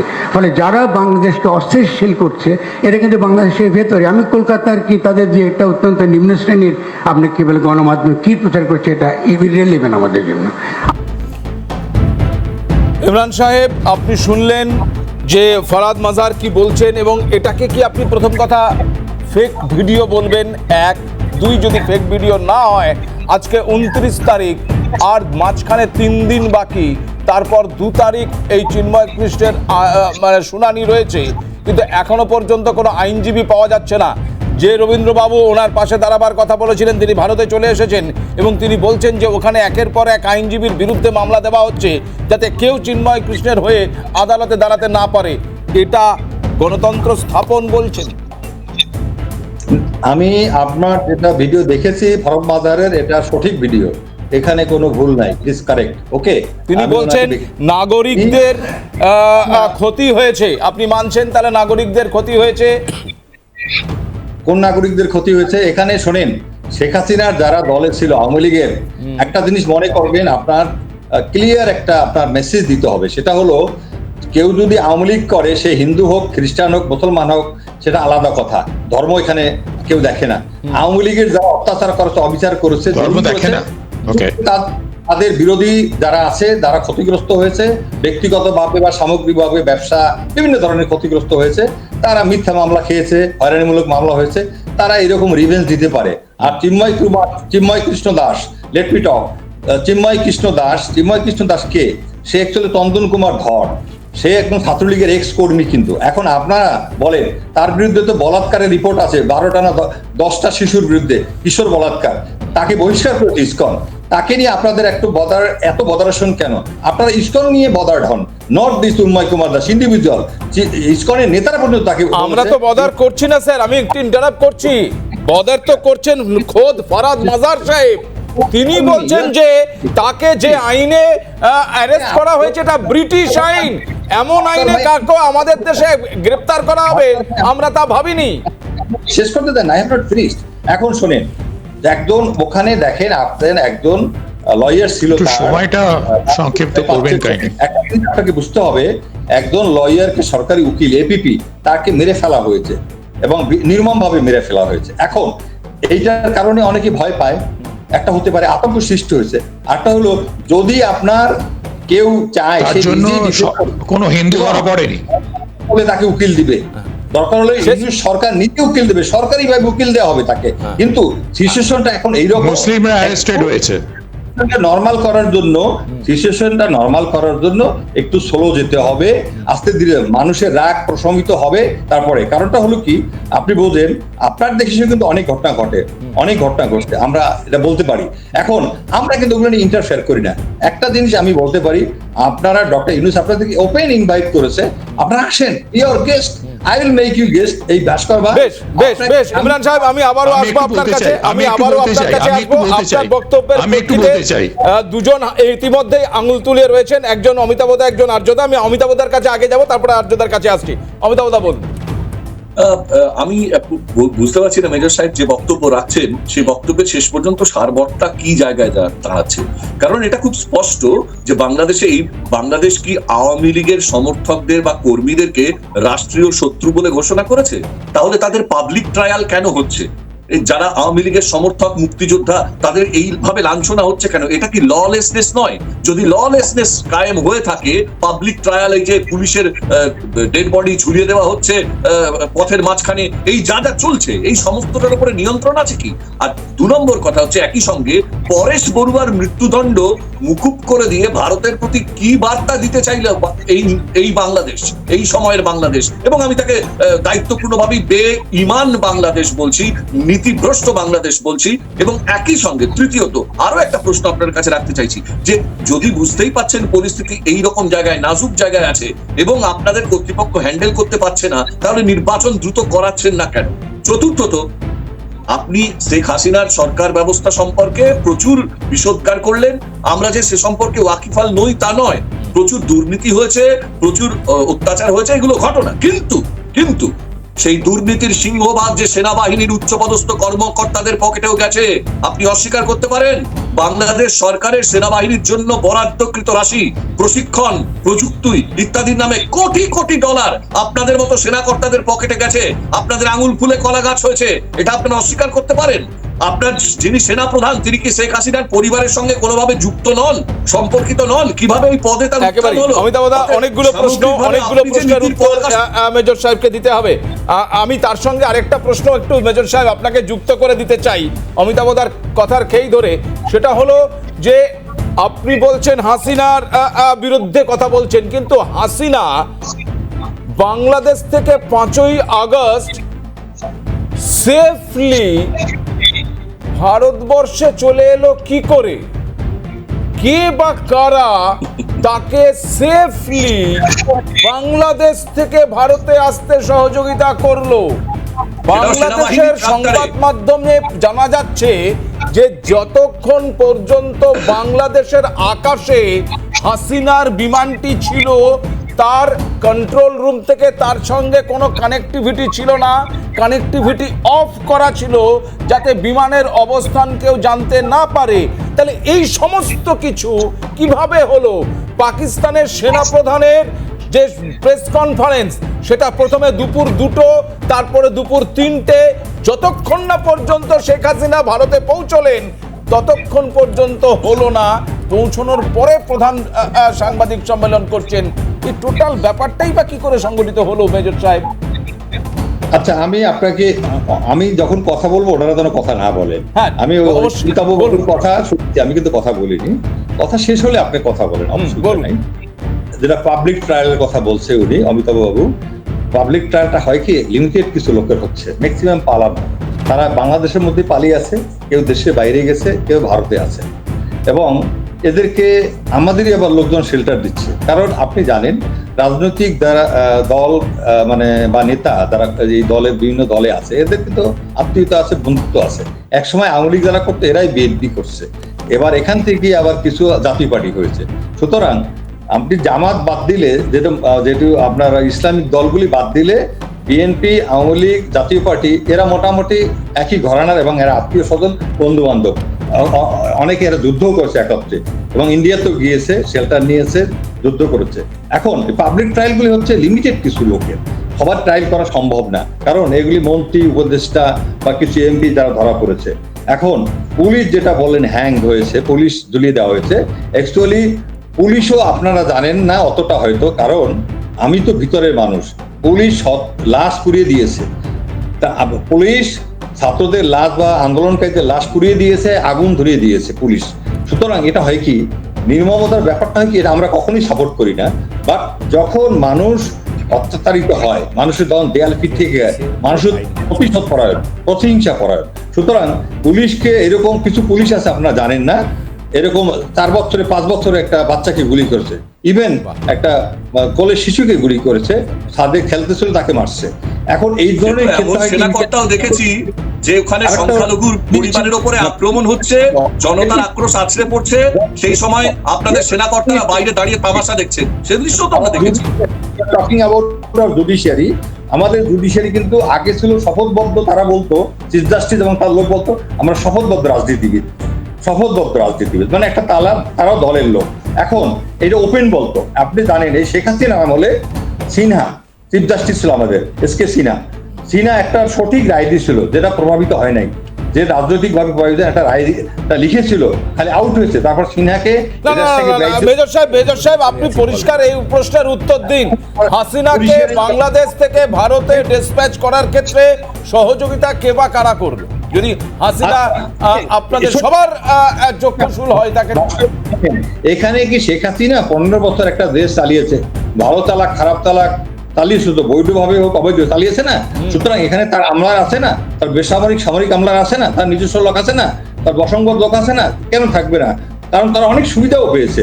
আপনি যেটা বললেন সেটা তো আমি অস্বীকার করতে পারবো না, যে মানি মেকিং এর মধ্যে তো বেসামরিক সামরিক সবাই ছিল। চিহ্নিত করে শাস্তি দিয়েছেন, আরেকটা হলো আপনারা কি তাদের চিহ্নিত করে শাস্তি দিয়েছেন এই বসংবদ লোকদের? তাহলে আমাদের যেটা হলো ভাই, সোজা কথা, আমাদের কাজ হলো আমরা আপনাদের যেটা বলেন আমরা আমাদের কৃতজ্ঞতা প্রকাশ করি অলওয়েজ ফর আমাদের লিবারেশন অর আমাদের আপনাদের সাপোর্ট, আমাদের শেল্টার। বাট এর অর্থ এই না আপনারা আমাদের যে যেগুলি স্বৈরাচার সেইগুলিকে জায়গা দিবেন, শেল্টার দিবেন। আপনার শেখ হাসিনাকে ফেরত দেন, আপনি দেখবেন 99% মানুষের। বেশ, আপনি এই স্বৈরাচারের কথাটা বললেন তো, আপনি স্বৈরাচারের কথা বললেন মেজর সাহেব, আমি আপনাকে একটু থামাবো। আমার এখানে দীপ্তিমান্দা, সৌরভ এবং আর্যদা বলার জন্য মুখিয়ে রয়েছে। আমি তাদের বক্তব্য পেশ করার আগে আমি আমার পিসিআর টিমকে বলবো, বিএনপির যুগ্ম মুখ্য সচিব ফখরুল, মির্জা ফখরুল গতকালকে একটি সভায় বাংলাদেশের একটি লাইব্রেরির অনুষ্ঠানে সেখানে গিয়ে তিনি বর্তমান সরকারকে কি বলছেন একবার শুনুন। সংস্কার একটা চলমান প্রক্রিয়া, প্রতি মুহূর্তেই সংস্কার হচ্ছে, সেই সংস্কারের ধারা চলতে থাকবে। এই জন্য তো নির্বাচন বন্ধ হয়ে থাকতে পারে না। সেই মুহূর্তে তো দিনের পর দিন আমরা একটা অনির্বাচিত সরকারের হাতে দেশ চালাতে দিতে পারি না। নির্বাচনটাকে তাড়াতাড়ি চাই। আমাদের সম্পর্কে ভুল একটা ব্যাখ্যা দেওয়া হয় যে বিএনপি তাড়াতাড়ি নির্বাচন যাচ্ছে ক্ষমতায় যাওয়ার জন্য। ক্ষমতায় তো আমরা আগেও ছিলাম ভাই, 2-3বার ছিলাম, কিন্তু ক্ষমতার জন্য আমরা রাজনীতি করিনি। আমি এখন স্পষ্টভাবে আরো বলতে চাই, এই সংস্কার প্রক্রিয়া শুরু করেছেন শহীদ প্রেসিডেন্ট জিয়াউর রহমান। একদলীয় শাসন ব্যবস্থা বাকশাল করেছিল আওয়ামী লীগ, সেখান থেকে তিনি বের করে নিয়ে এসেছেন বহুদলীয় গণতন্ত্র, মাল্টি পার্টি সিস্টেম। বেশ, আমি দীপ্তিমান্দার কাছে যাবো। দীপ্তিমান্দা, ফখরুল সাহেব এক জায়গায় বলছেন যে অনির্বাচিত একটি সরকার বেশি দিন সরকার চালাতে পারে না, এভাবে থাকতে পারে না। তাহলে খুব স্বাভাবিকভাবেই ইউনূস যে সরকার চালাচ্ছে, বা যেটা মেজর সাহেব বলছেন সরকার চালাচ্ছেন, তো সেই সরকারটাই তো ওপর অনাস্থা আসছে তাদের রাজনৈতিক দলের, মানে তাদের দেশের রাজনৈতিক দলের মধ্যে থেকে। 5ই আগস্টের পরে যে অব্যবস্থার বাংলাদেশের সৃষ্টি হয়েছিল, তাতে অনেকগুলো দল, যেমন বিএনপি আছে, জামাত আছে, যারা স্বাধীনতার বিপক্ষে ছিল সেই জামাত, এমনকি এরশাদের যে জাতীয় পার্টি, তাদের সবাই কিন্তু ঝাঁপিয়ে পড়েছিল নিজেদের ক্ষমতায়নের উদ্দেশ্যে। এখন বিষয় হচ্ছে যে এই যে ক্ষমতায়ন, এমনকি সেনাবাহিনী অবধি, সেনাবাহিনীর একটা বড় অংশ তারা চেষ্টা করেছিল যে এই বাংলাদেশের ক্ষমতাটাকে করায়ত্ত করতে, যে সেনাবাহিনীর হাতে ক্ষমতা চলে যাক। কিন্তু বহির্বিশ্বের চাপ বা আদার্স বিভিন্ন কারণে এই জিনিসগুলো এখনো অবধি সমাপ্ত হয়নি বা করতে পারেনি। কিন্তু অন্দরের মধ্যে একটা বিরাট কিন্তু গণ্ডগোল, এই যে বিভিন্ন সমন্বয়করা যে ভাষায় কথা বলছেন, বিএনপির যে সমস্ত নেতারা যে ভাষায় কথা বলছেন, বা অন্যান্য জায়গার বিভিন্ন যারা যারা আস্তে আস্তে করে নেতা, বিভিন্ন দল যাদেরকে নেতা তৈরি করার চেষ্টা করছে, তারা যে ভাষায় কথা বলছেন, প্রত্যেকটার মধ্যে একটা অদ্ভুত বৈপরীত্য আমরা কিন্তু দেখতে পাচ্ছি। কেউ কিন্তু কারোর সঙ্গে নেই এই মুহূর্তে বাংলাদেশে, এবং বাংলাদেশের পজিশন আরও 14ই জানুয়ারির পর থেকে আরও খারাপ হতে চলেছে, এটা পরিষ্কারভাবে বলা যায়। এখন বিষয় হচ্ছে, আমি মেজর সাহেবের কথা শুনছিলাম। মেজর সাহেব একটা সুশৃঙ্খল বাহিনীর মেজর, যে ভাষায় কথা বলা উচিত তিনি কিন্তু সেই ভাষায় কথা বললেন না। পার্শ্ববর্তী রাষ্ট্রের সম্বন্ধে যে সম্মাননার থাকা দরকার সেই সম্মান তিনি দেখাননি। আমি জানি না তিনি কোন সময় মেজর ছিলেন বা কাদের সমর্থক ছিলেন। এখন বাংলাদেশে যেটা হয়েছে, এই যে যারা যারা দেখছেন না, এই যে রিজভি বলুন বা মির্জা ফখরুল বলুন বা আদার্স বিভিন্ন নেতারা, বা এখন নতুন নতুন অনেক সেনাবাহিনীর প্রাক্তন সদস্যরা তারা টিভিতে মুখ দেখাচ্ছেন, আসছেন। আপনি ভাস্কর এটা নিশ্চিতভাবে জানবেন, এদের ম্যাক্সিমামই কিন্তু গত 15 বছর এই বাংলাদেশে ছিলেন না। এরা বিভিন্ন ইউরোপের বিভিন্ন দেশে আশ্রয়ে ছিলেন, এবং এর আগে বিএনপির সময় বা এর জাতীয় পার্টি যখন ক্ষমতায় ছিল, বিভিন্ন সময় এরা কোটি কোটি কোটি টাকা 9-6 করে বাংলাদেশ থেকে চলে গেছিল অন্যান্য দেশে, সেখানে আশ্রয় নিয়ে আবার যেখানে এই যে একটা সমস্যা দেখতে পেয়েছে, এই যে একটা জঙ্গিপনা দেখতে পেয়েছে, আবার সেই আনন্দে তারা কিন্তু বাংলাদেশে ফিরে এসে আর্যদার কাছে যাব। তার আগে এই মির্জা ফখরুলের আরো একটি বক্তব্য আমি একটু শুনিয়ে নিয়ে যাব, কারণ মেজর সাহেবের বক্তব্য রাখতে পরে সুবিধা হবে। আমি একটু শুনবো যে মির্জা ফখরুল ইউনূসের গভর্নমেন্টকে কিভাবে দেখছেন। পুরোপুরি ভাবে এখনো ফ্যাসিবাদের আপনার মধ্যে আছে। তো সেই মাইন্ডসেটটা তো তৈরি করতে হবে যে আমরা যেন 71কে ভুলে না যাই। গভর্নমেন্ট বসবেন, গভর্নমেন্টের সঙ্গে আলোচনা হবে, আলোচনা আরও সময় লাগবে। যত বেশি সময় যাবে আমার কাছে মনে হয়, আমাদের কাছে মনে হয় যে সমস্যাগুলো তত বাড়বে। আপনার প্রশাসন, ইয়োর গভর্নমেন্ট মেশিনারি, সেই গভর্নমেন্ট মেশিনারি তো পুরোপুরিভাবে এখনো ফ্যাসিবাদের আপনার মধ্যে আছে, এতটুকু পরিবর্তন হয়নি। মন মানসিকতাটা খুব বড় জিনিস, মাইন্ডসেট খুব জরুরি কথা আমার কাছে মনে হচ্ছে, যে আমরা যেন 71কে ভুলে না যাই। 1971 সাল, এটাকে যেন আমরা কখনো ভুলে না যাই। আর যদি আমি সরাসরি আপনার কাছে আসছি, যে ফখরুল সাহেব বলছেন ফ্যাসিবাদের এখনো সরকার বা বাংলাদেশ পুরোপুরি ফ্যাসিবাদের মধ্যে রয়েছে, এতটুকু পরিবর্তন হয়নি। অর্থাৎ হাসিনার গভর্নমেন্ট ফ্যাসিবাদ ছিল, ইউনূস যে গভর্নমেন্ট চালাচ্ছে সেটাও ফ্যাসিবাদ, তার আগে যে গভর্নমেন্ট ছিল তাকেও ফ্যাসিবাদ বলা হয়েছে। বাংলাদেশ কি ফ্যাসিবাদী সরকার থেকে বেরোতে পারবে না? এটাই কি বাংলাদেশের ধর্ম? দেখুন, এই পাকিস্তান আর বাংলাদেশের মধ্যে একটা খুব মিল আছে। এদের প্রত্যেকে ফ্যাসিস্ট বলে। ফ্যাসিস্ট কথাটার বানান এবং মানে এরা কতজন জানেন আমি ঠিক জানি না, কিছু মনে করবেন না। আর সেকেন্ড থিং হচ্ছে, যদি ইউনুস ফ্যাসিস্ট না হন, I don't know who else exist in this world. আচ্ছা, আমি কতগুলো কথা বলিনি এখানে, আপনারা সবাই জানবেন, আমাকে একটু বলতে দেবেন কাইন্ডলি। হ্যাঁ, আনইন্টারাপ্টেডলি।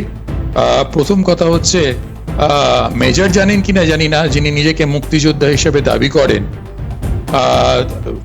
তো তার কথাবার্তাতে তো আমার মনে হলো না তিনি মুক্তিযোদ্ধার সম্মান পেতে পারেন কোনোদিনও, বা আমরা দিতে পারি কেউ বিন্দু মাত্র,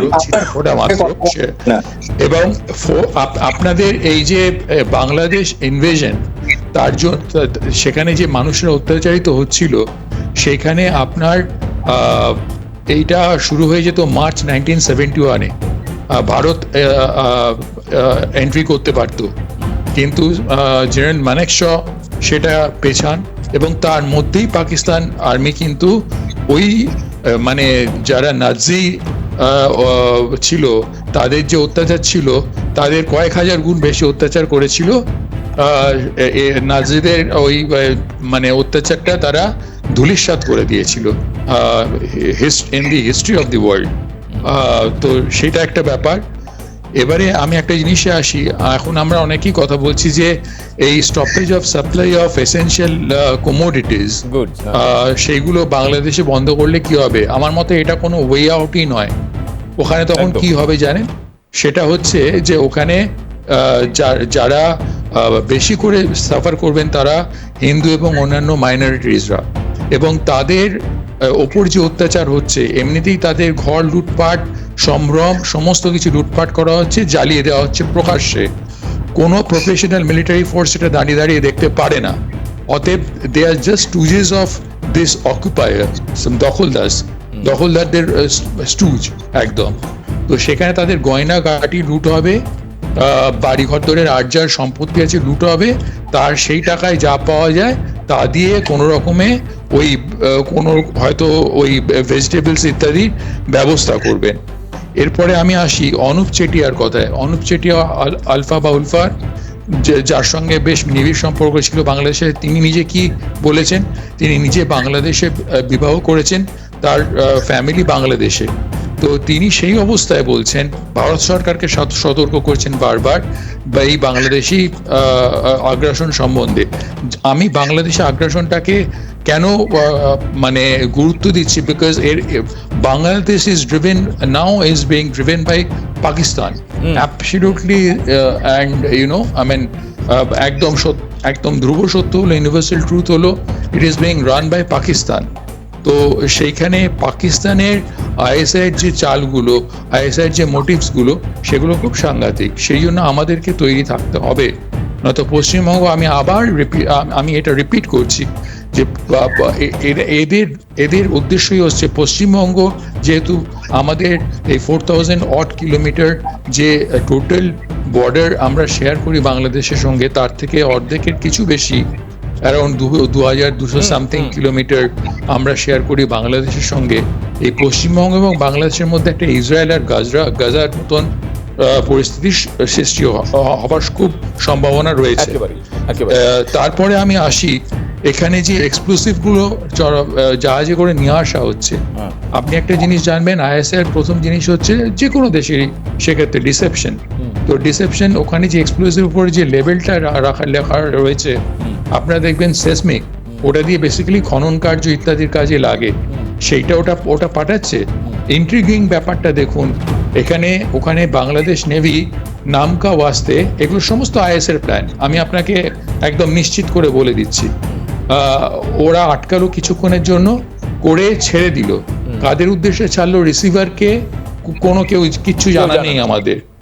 হ্যাঁ, তো এর মধ্যে কি গেল সেটা কিন্তু খুব সাংঘাতিক ব্যাপার। কেননা আমি আরেকবার মনে করি দিই, আপনার সঙ্গে আমার কোনোদিন কথা হয়নি আজ পর্যন্ত, তবে হয়তো আপনি শুনেছেন আমার বক্তব্য আগে। America did a huge blunder. America যে ব্লান্ডারটা করে গেছে, তারা এটা আমার কথা না, এটা কথা হচ্ছে যিনি ডোনাল্ড ট্রাম্পের গভর্নমেন্টে যিনি চিফ অফ কাউন্টার টেরোরিজম আসবেন, ডক্টর সেবাস্টিয়ান গোরকা, তার কথা। 83 বিলিয়ন ওয়ার্থ ডলার। প্লিজ, মানে আপনি এইটার অ্যামাউন্টটার দিকে একটু লক্ষ্য দিন। 83 বিলিয়ন ওয়ার্থ ডলার অফ ওয়েপেনরি তারা আফগানিস্তানে ডাম্প করে যায় যখন আফগানিস্তান ছেড়ে চলে যায়। সেই 83 বিলিয়ন ডলার ওয়ার্থ ওয়েপেনরির প্রায় মেজরিটি মানে চলে গেছে সোজা পাকিস্তানে, আর কিছু গেছে তালিবানের মধ্যে। তালিবান আর পাকিস্তানের মধ্যে ডুরান্ড লাইন নিয়ে চিরকালীন ঝগড়াঝগড়ি আছে। ওরা আর তারপরে পাকিস্তান 2017-তে ফেন্সিং এর পরে এই রক্তক্ষয়ী সংঘর্ষ আরো বেড়েছে, ওটা চলবে। কিন্তু এই যে গেছে, এই যে সাউথ অফ পীর পাঞ্জালে অ্যাটাক গুলো হচ্ছে আমাদের ওপরে, সেটা করছে Pakistani SSG commandos, special service commandos. কোনো পেটি টেররিস্ট এর মধ্যে কিন্তু ইনভলভ নেই। তাদের হাতে ওই M4 কার্বাইন এবং আপনার অস্ট্রিয়ার তৈরি একটা অ্যাসল্ট রাইফেল, এই দুটোই সাংঘাতিক অস্ট্রিয়ান রাইফেল। এবং তাদের যে টাইপ অফ অ্যাটাক সেইগুলো একটু আমাকে শুনে নিন। এটা কিন্তু আপনার এটার একটা মানে পূর্ব নির্ধারিত প্ল্যান ছিল এবং এটা ইনফিল্ট্রেট করে গেছে। আর এখানে যেটা আসবে সেটা হচ্ছে জেক সুলিভান। আমি একে ভালোভাবে জানি দুজনকে, আমাদের মতন লোকেরা। জেক সুলিভান যিনি NSA ছিলেন জো বাইডেনের, এবং ডিরেক্টর রে FBI চিফ ছিলেন, এরা দুজন এর পেছনে আছেন যে আপনার জো বাইডেনের সঙ্গে। এখন দেখার আছে জেক সুলিভান ভার্সেস এখন ডোনাল্ড ট্রাম্পের যিনি NSA হবেন মাইক ওয়ালস, এবং তুলসি গাবার্ট যিনি ইন্টেলিজেন্স চিফ হবেন, এবং ডিরেক্টর রে FBI জায়গায়। তাহলে কি বলছেন আর্যদা যে আফটার 20 মানে জানুয়ারি 20 ট্রাম্প শপথের পর সিনারিওটা কোথাও বদলাতে পারে বাংলাদেশের? আমি কিন্তু I will not make any conclusive comment on this, because আপনি একটা জিনিস মনে রাখবেন, সম্ভবত অগস্ট 2019-এ ডোনাল্ড ট্রাম্প একটা কথা বলেছিলেন যে 7000 মাইল থেকে আমেরিকা কেন এত করতে যাবে, কেন এত করবে, কেন ভারতের মতন একটা রেসপন্সিবল দেশ করবে না, এবং তিনি একটা কথা পাকিস্তানকে উল্লেখ করেছিলেন। তো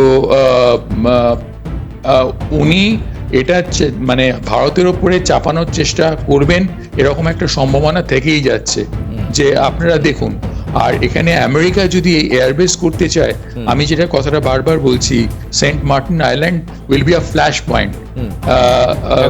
mark my words, Saint Martin Island is going to be a flash point. আমেরিকানরা এমনি ওটাকে ওর দিকে চোখ দেয়নি, চায়না ওর দিকে চোখ দিয়ে বসে রয়েছে, বিকজ আমেরিকা ওখানে এয়ারবেস করলে চায়নার থেকেও বেশি, ওরা কোনোদিন চায়নার সঙ্গে কনফ্রন্টেশনে ওই এয়ার ইনভেশনে যেত না, ওরা ওই মিসাইল ইনভেশনেই যাবে। তো ওরা ওই বাংলাদেশ আর ভারতের ওপরে কন্ট্রোলিংটা করতো, সেটাকে শেখ হাসিনা আটকেছেন, চায়নাকেও আটকেছেন, আমেরিকাকেও আটকেছেন। আর সেটা হচ্ছে আপনার একদম সত্য, ধ্রুব সত্য। তো এরপরে এখন ভারতকে দেখতে হবে সেন্ট মার্টিন, বিকজ কলকাতার আমাদের যে দমদম নেতাজি সুভাষচন্দ্র ইন্টারন্যাশনাল এয়ারপোর্ট, তার যে এয়ার ট্রাফিক কন্ট্রোল, আমি যেহেতু এভিয়েশন আর এভিয়েনিক্স নিয়ে কাজ করি, আমি জানি এটা কলকাতা এয়ার ট্রাফিক কন্ট্রোলের যেমনি রেড ডিভিশন জোন হয় না, তেমনি আমাদের FIR হয়, ফ্লাইট ইনফরমেশন রিজিয়ন হয়, কতটা এয়ার স্পেস আমরা কন্ট্রোল করতে পারি, সেই এয়ার স্পেসের মধ্যে রয়েছে। একেবারে। সেই জন্যই বাংলাদেশ এখন সেই স্পেসটা ফেরত চাইছে। আমি সরাসরি মেজর সাহেবের কাছে যাব। আমাদের সঙ্গে রয়েছেন অবসরপ্রাপ্ত মেজর মোহাম্মদ ইমরান বাংলাদেশ থেকে। আমি মেজর সাহেব, আপনি শুনলেন আর্যদা যা বললেন এবং তার আগে মির্জা ফখরুল যা বলেছেন ইউনূসের সরকার সম্পর্কে, সেটাও আপনি শুনেছেন। আমার সরাসরি প্রশ্ন হচ্ছে যে আমরা অর্থাৎ ভারত যেভাবে চাল বা অন্যান্য জিনিস বাংলাদেশকে পাঠিয়ে যাচ্ছে, পাঠিয়ে যাবে, বাংলাদেশের মতন করে আমরা কখনো বলছি না যে আমরা এটা বন্ধ করে দেবো, ওটা বন্ধ করে দেবো, বা আমরা চাইছিও না।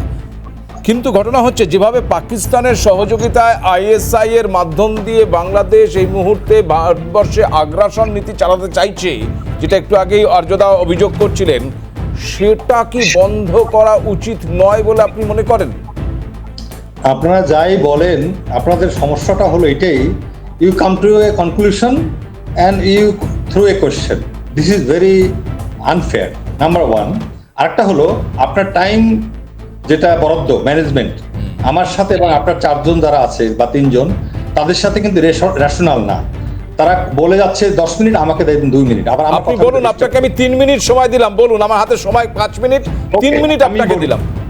উনি যে কথা বললো মিস্টার আর্য ঘোষ, উনি কি গোয়েন্দা সংস্থার লোক, রয়েল লোক? উনি কি করে জানে বাংলাদেশে কোনো মানে আইএসআই কিচ্ছু নাই? গোয়েন্দা সংস্থা বরং রয়েল লোক আছে এখানে, এবং এটা অজিত দোভালের করা। এখনো লয়ের প্রচুর এজেন্ট আছে দেশে, প্রচুর, যার জন্য আপনি আইএসআই লোক, আপনি আইএসআই লোক, আপনি আইএসআই লোক। Are you from the inter-services intelligence? Don't act over smart. Don't act over smart. Don't act over smart. Are you from the inter-services and intelligence? হ্যাঁ, আপনি আমাকে রাইট লোক বলছেন, আপনি আমাকে রাইট লোক অ্যাকিউজ করছেন কেন? I have got the means of getting the information. So do you. I have not এটা লাগাইনি যে you are from the inter-services intelligence, but now that you have proved that you are from the inter-services, you are representing inter-services intelligence. আপনার মোবাইলে ISI message আসছে।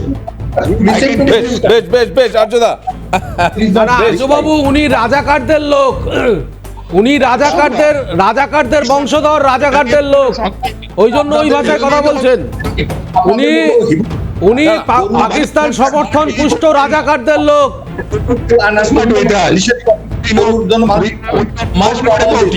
বহুত সাম্প্রদায়িক দাঙ্গা হচ্ছে। এক এক করে উত্তর দিন, এক এক করে উত্তর দিন। মেজর সাহেব বলুন, মেজর সাহেব বলুন। আপনি সঙ্গে সঙ্গে গল্প বানালেন, আদার্স নানা রকম গল্প। একেবারে মেজর সাহেব, আপনি প্রশ্নের উত্তর দিন। কে কিসের এজেন্ট ডাজন্ট ম্যাটার, আপনি প্রশ্নগুলোর উত্তর দিন। দে আর নট অ্যাকচুয়ালি মানে totally it'll not under control. You are the anchor, you should control them please. আমি কন্ট্রোল করেছি, আপনিই বলুন। আক্রমণ, ব্যক্তিগত আক্রমণ ডক্টর ইউনূসের উপর আপনার করেছেন, আমি মোদির উপরে করেছি, সুতরাং এটা হবে। আপনি করলে আমি করব। আরটা হলো আপনি এক্সপোর্ট যদি আমাকে না করেন, আমাকে হোটেলে থাকতে না দেন, চিকিৎসা, সেটা আপনারা বলেছেন, আমরা বলি ঠিক।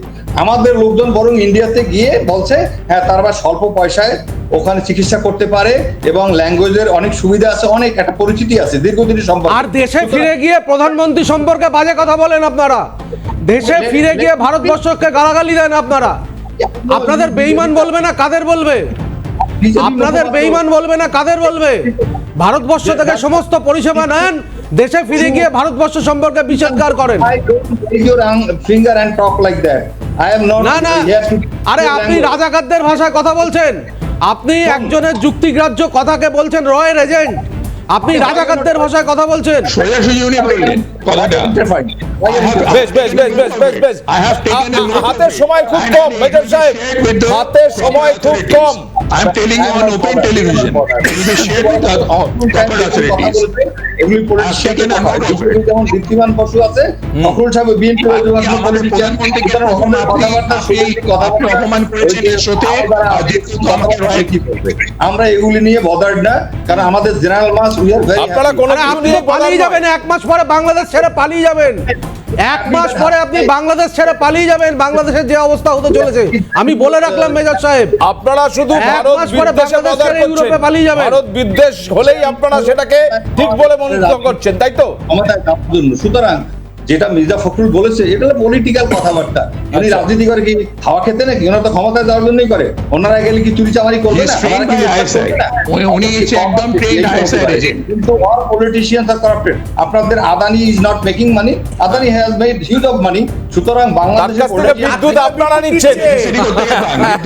আরে আদানির বিদ্যুতে আপনি কথা বলছেন, বিদ্যুৎ আপনারা নিচ্ছেন স্যার। আদানির বিদ্যুতে আপনার আলো জ্বলছে, তারপরে আবার টাকাও দিচ্ছেন না। আদানির বিদ্যুতে আপনার আলো জ্বলছে, আপনারা আদানির থেকে আলো জ্বলছে না দিচ্ছেন, আবার টাকাও দিচ্ছেন না। আরে মেজর সাহেব আপনার ঘরে পিছনে আলো জ্বলছে, ত্রিপুরার কাছ থেকে বিদ্যুৎ নিচ্ছেন, টাকা দিচ্ছেন না। আমরা তো কিছু বলছি না। লজ্জা হওয়া উচিত আপনাদের মতন বেঈমানদের।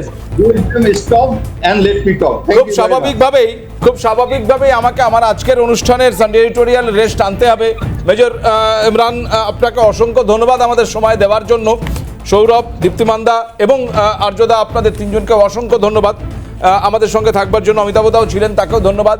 বেঈমান বাংলাদেশ যেই কারণে আমাদের আজকের এই উত্থাপন, এবং যেটা কিছুক্ষণ আগে অমিতাভদাও বললেন, যার ইমান নেই, ইমান হারিয়ে ফেলেছে, সেই জায়গায় দাঁড়িয়ে বাংলাদেশ আগামী দিনে কোন জায়গায় গিয়ে দাঁড়াবে এবং সেখানে এই বাংলাদেশ ফের নতুন করে পাকিস্তানের সঙ্গে মিশে যায়, ম্যাপ থেকে বাংলাদেশ নামটা মুছে যায়, নাকি বাংলাদেশ ফের একবার দ্বিখণ্ডিত হয়, নজর থাকবে আমাদের।